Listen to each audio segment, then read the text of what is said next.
quick break. You are still watching Kisses Lounge and your girl is back, and I have another special guest here on the couch. The freshest new talent, Lamu. How are you doing? Fine. Wow. Finally, right? Yeah. I'm so happy to have you on the couch. And you know, since I've been back, I've been kind of like doing my rounds on in the industry, the music industry, and I've been seeing a lot of new faces. And I'm like, you know what? My goal is to bring all the new faces out so people can get to know, because you guys all have great music. But you know what?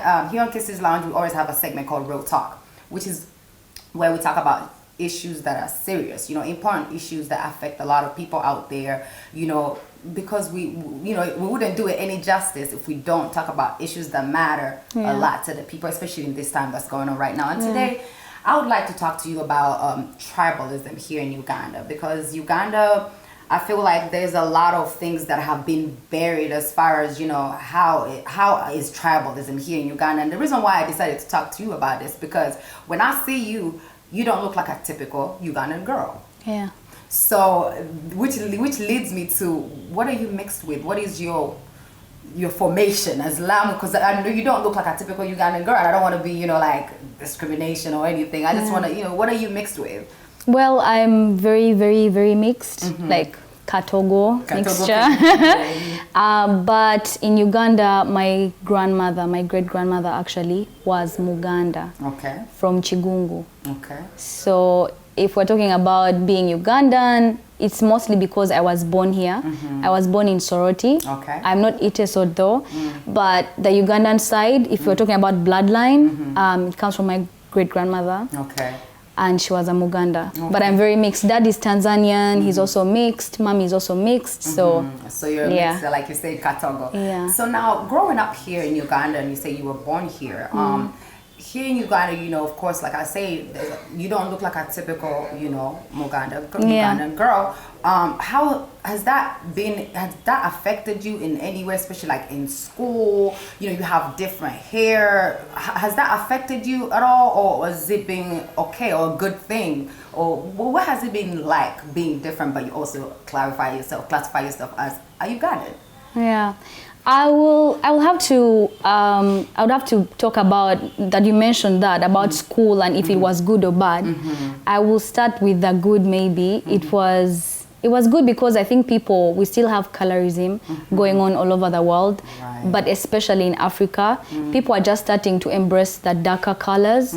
But I think people have been preferring being light.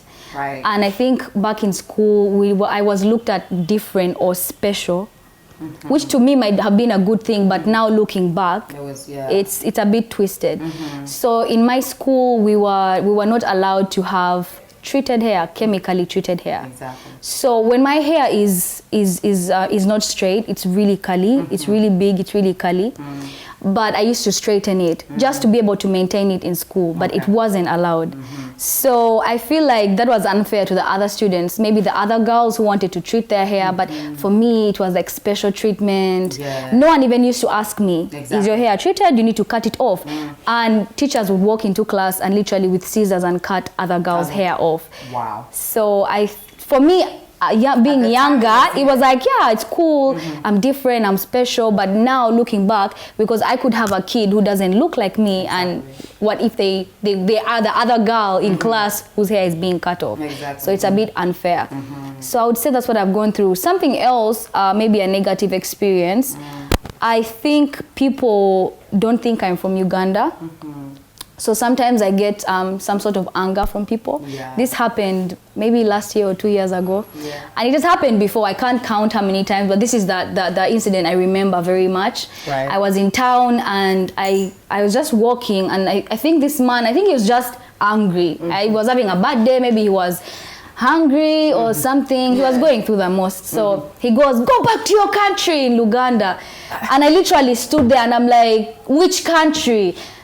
And my friend is like, "Yo, let's keep walking." I'm like, "No, seriously, which country? Like, which country? This is my country. How dare you say go back to your country? How dare you assume that I'm not from here just because of the way I look?" So I would say that's my personal experience.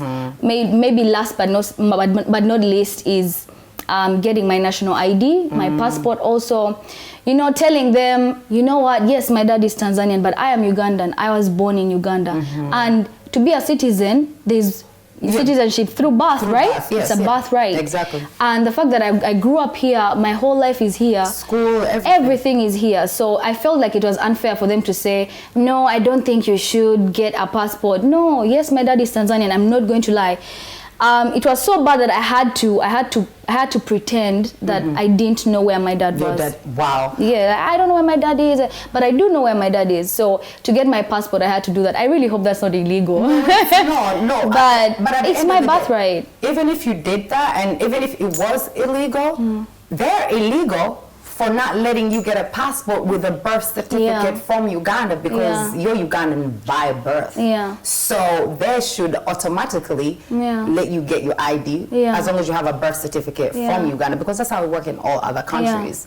So which also leads me back to the colorism thing. So the colorism, you think it was a good thing? It was a good thing at the time for you in school. It was a good thing because it was in my favor, because I was being treated like special, like different. Yes, like, oh, maybe I'm more fragile. Maybe I'm like, I don't know. I was treated like special by the teachers and a few friends. But now looking back, it's not the kind of person I would want to be. Exactly. Yes. And what message would you give to those teachers, or, you know, those teachers who actually discriminate? Because especially what's worse is being discriminated against in your own country, and they treat somebody who they think is foreign, right? Who they think is foreign, and they treat them better than they treat a Ugandan. Like, what advice would you give these people? Like, I feel like they need some kind of education. I've seen so many tweets about that. Oh, they allowed the mixed girls to keep their hair,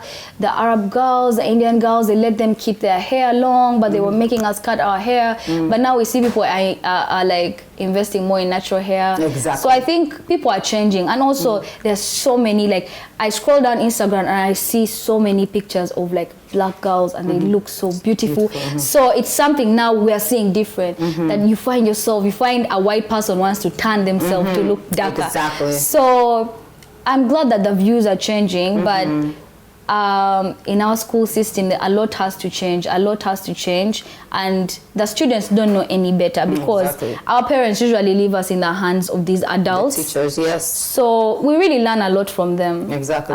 So it really should start with them. Yeah, so basically, and they're giving you the wrong example. Yes. Because I might grow up thinking I'm better than the person next to me. Exactly. It could be my fault, but also not, because I was young. Yeah, and that's not your fault at all, because you didn't treat the other kids different. You know who you are. And you know. So what do you think about the girls that bleach?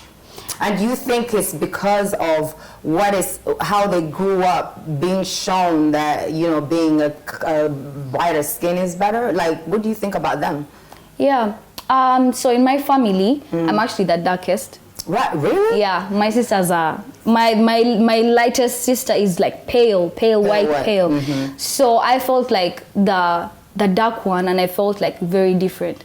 And they told me, we love your color so much. You have like a very beautiful color. And I was looking at them like, no, I want to be light like you. Like I find you so beautiful. Like I don't like this.